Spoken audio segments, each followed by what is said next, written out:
Hello and welcome to Chloe and Mommy's Kitchen. My name is Chloe and this is my mom. Hello, welcome back to my YouTube channel. This is Oluwa Kenyan Sege. I hope you're all staying safe and staying well. Well, it's Wednesday, today Wednesday? Yeah. It is Wednesday, the 29th of April 2020, and it is just 10 minutes past 9 p.m. Yes, I know it is late, but we've had this plan in our heads for a long time to make Nigerian ChinChin. Well, we were successful with Pop, at least we got it done, but now we're going to make ChinChin. We haven't done ChinChin before. It's going to be our first ever attempt, and we're hoping that this first attempt, fingers crossed, we get it right. Anyway, to start with, we are going to be measuring out our ingredients. We have our ingredients laid out here. We have ground nutmeg, and we're going to be using about half a teaspoon of that. We have granulated sugar. This is the baking sugar, and then we are going to be using 82 grams of that. That is the total of 82 grams. And we have butter, and then this is salted butter, and we're going to be using 57 grams of that in our ChinChin. And then we have a quarter of a cup of evaporated milk, already measured out in this measuring cup. We have one egg. I've already broken it into this bowl. The reason why I'm breaking it separately as opposed to breaking it directly into the flour is so that I can get, in case the egg is bad or there's anything I need to remove, at least I can sort it out first before pouring it into the flour. And of course, we have a flour. I'm going to be using self-raising flour, so I am not going to be using any baking powder. So I'm going to be using this self-raising flour, and of course I've got a measuring scale here. Got my measuring scale to measure out my flour. I've got my measuring spoon to measure out my ground nutmeg, and of course I've got my mixing bowl. My mixing bowl. I've made it transparent so you can see whatever it is I'm doing inside. And just to let you know, I've read a lot of recipes. I've seen a lot of recipes on Google, on YouTube. There's variety, plenty of recipe, different processes, different ingredients, different measurement. It will even confuse you. But I've said actually to just tailor mine to my desire or to my interest. So we'll see how this goes. And we will develop, if we get this right, we will develop it as it goes. Anyways, first of all, let us measure out our flour. We're going to measure out 280 grams of flour. On my scale. Also guys, remember to check out our last video of our puff if you haven't already. Remember to like it, share it and subscribe. Also share to your friends.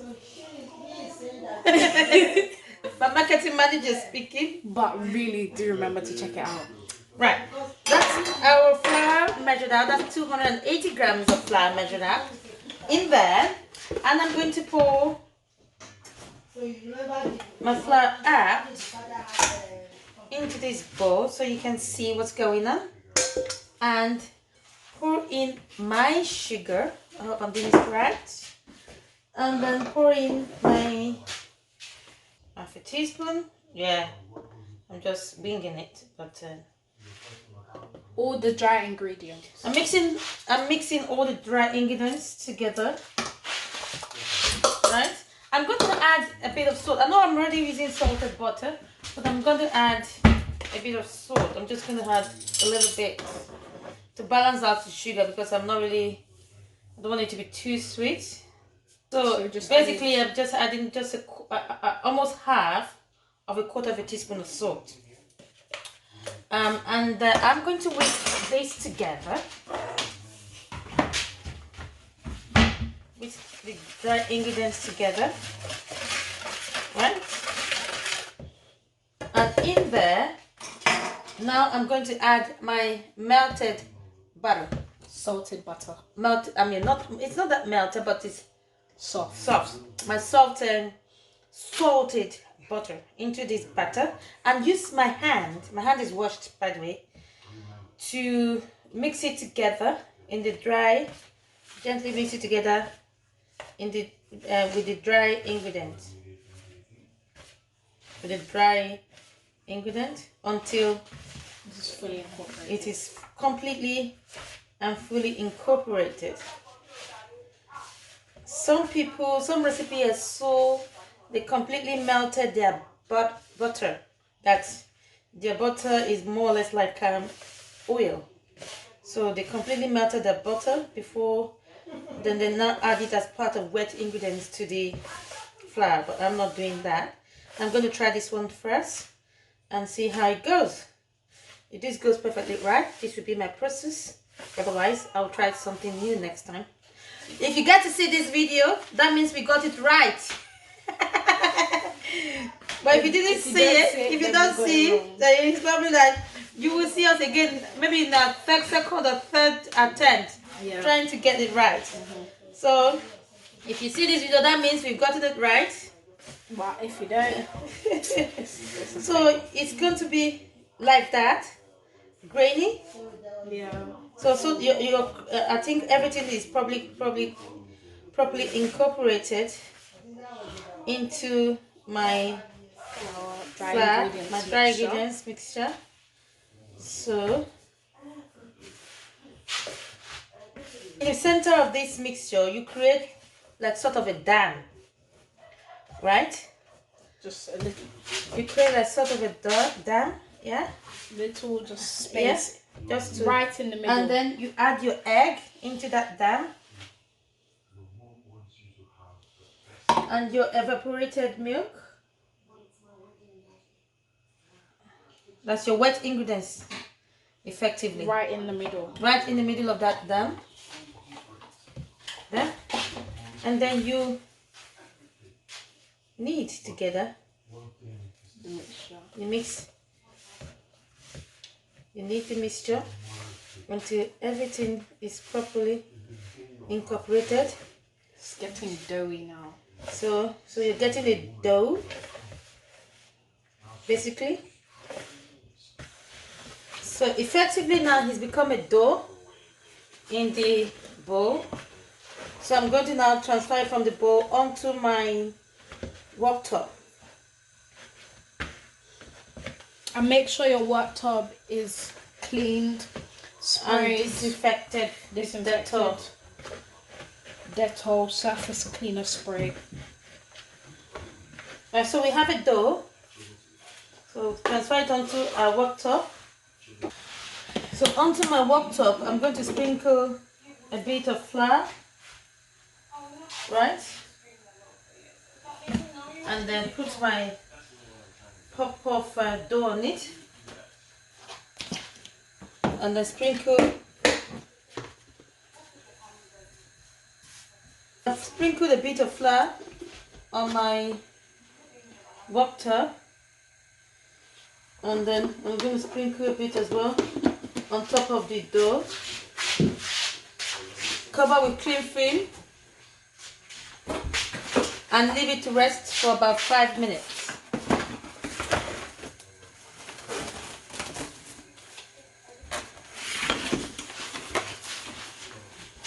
So you can leave it to rest for about 5 minutes.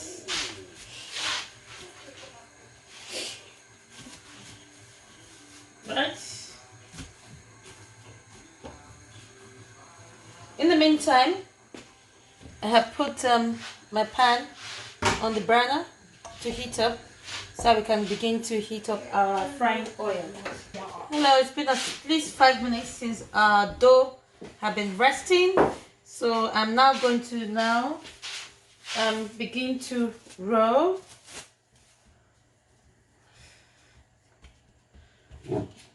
out the dough. I'm not sure. I don't know. Why is it separating? Anyway, rolling out the dough. Oops. Oops. I think I'm supposed to put flour on top of the Rolling pin. on top of the flour, on top of the, so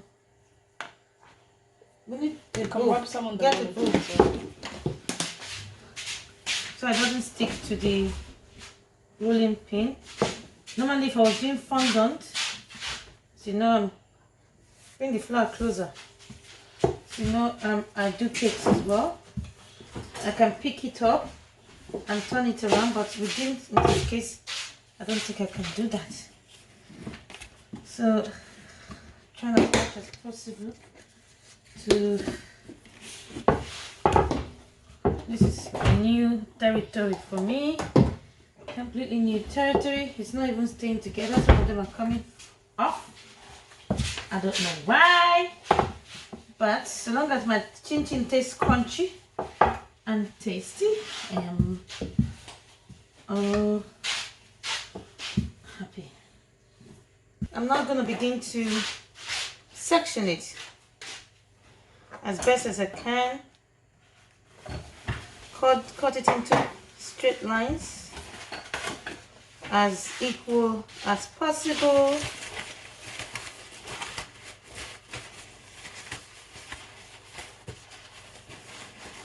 And then we're not going to cut it again diagonally. Horizontally, however, just to give you that square or rectangular shape. I'm now going to pour this into a bowl. So that's our chin chin all in this bowl. I'm going to add a bit more flour to it. I think it's supposed to make it not stick together too much, and then mix it like that, and then we begin to fry. So there is our oil, all supposedly properly heated up. So I had to do another batch because that first batch was more or less like mushy crumbles. Because I think I put too much in at once. So I now have to do another batch, and I'm putting them in bit by bit, and it's now coming out better. So it's better into shape, so I can turn it around gently to allow even browning. So it's not mushy this time. So which is amazing. Yeah, we learned from our mistake the first time, so it turned out mushy. So we now decide to create another batch quickly and fry it in 2 equal batches. So our oil is not foamy. Yeah, last time the chin chin absorbed all the oil, so it was just loads of foam. So we're going to leave it frying until we achieve our desired browning before we take it out. When you're frying chin chin, it encourages continuous stirring so that you can get a consistent browning or golden outlook on all pieces of the chin chin. Until we've now achieved our desired browning of our chin chin, the next batch I'm not going to be as brown. I'm not going to allow it to be as brown as this. So I'm now going to take this out from the oil into my kitchen towel lined bowl.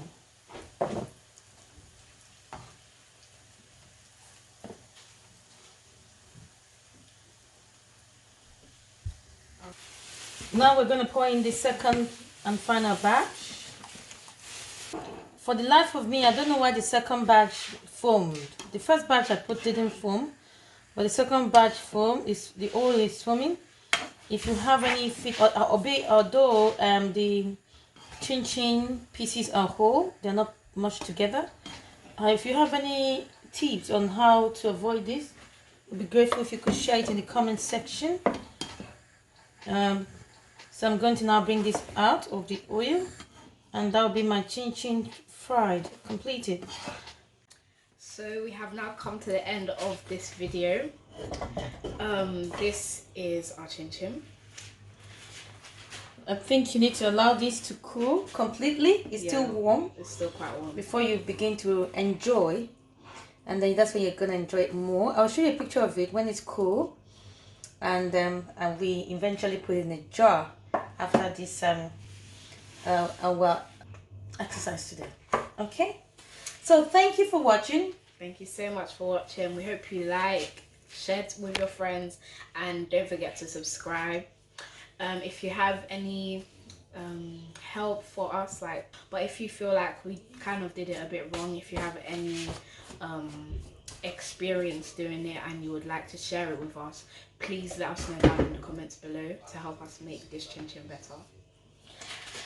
And further to what my daughter has said, thank you for watching, for sticking with us today. We appreciate you always. And please stay safe. We're still in lockdown, hopefully, which it's gonna end soon. Stay safe, stay well, and keep the faith. God bless you all. Peace out. Thank you. Bye.